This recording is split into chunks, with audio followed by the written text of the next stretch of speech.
I'm Mary Mueller, and I'm a landowner in Sibley County. And my husband and I have been working on prairie and wetland restoration projects on our own farm. And I also have professional experience in wetland and prairie restoration, and would consider myself someone who knows a lot in a general sense, and have to leave the rest to the experts.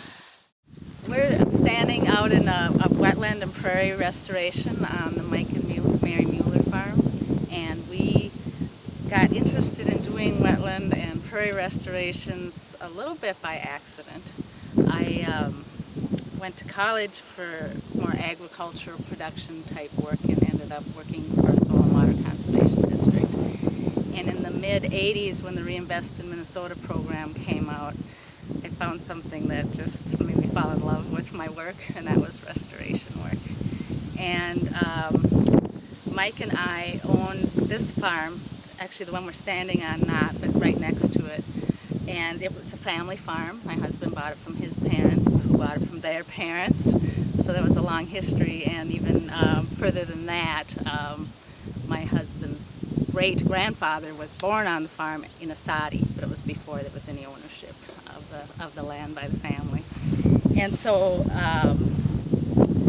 we owned this farm, and we learned about restoration and decided, well, we really wanted to do something. And so we had the whole farm looked at, which was 240 acres. We had 15 acres that qualified for the Reinvest in Minnesota program, which wasn't enough as far as we were concerned, but we went ahead and on that acreage fit in everything. We have a pond, which was sort of in a wetland area, but we couldn't restore the wetland because of land issues.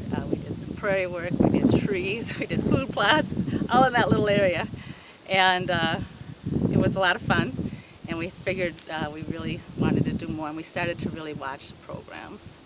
And eventually my work changed through the years, and at a time when our first child was born, I was back on the farm, and it was also the time when the Wetland Conservation Act was starting to look for mitigation, and we decided to do a restoration for mitigation. And it was a long learning curve and a lot scary, but we went ahead and did our second project as a mitigation bank. And that project we'll maybe take a look at some point in this video. We also loved that, and we saw the wildlife numbers just accelerate. We went from 15 acres to 50 acres between the two projects, and it was just amazing to us. The number of pheasants and deer and game birds, or game and songbirds that we saw. And on that mitigation bank, restorations were still fairly new, but we had decided to do a lot of forb seedings.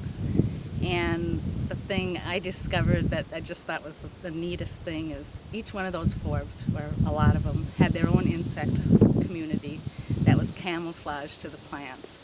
And I thought that was really fascinating. And so it made me fall even more in love with the flowers.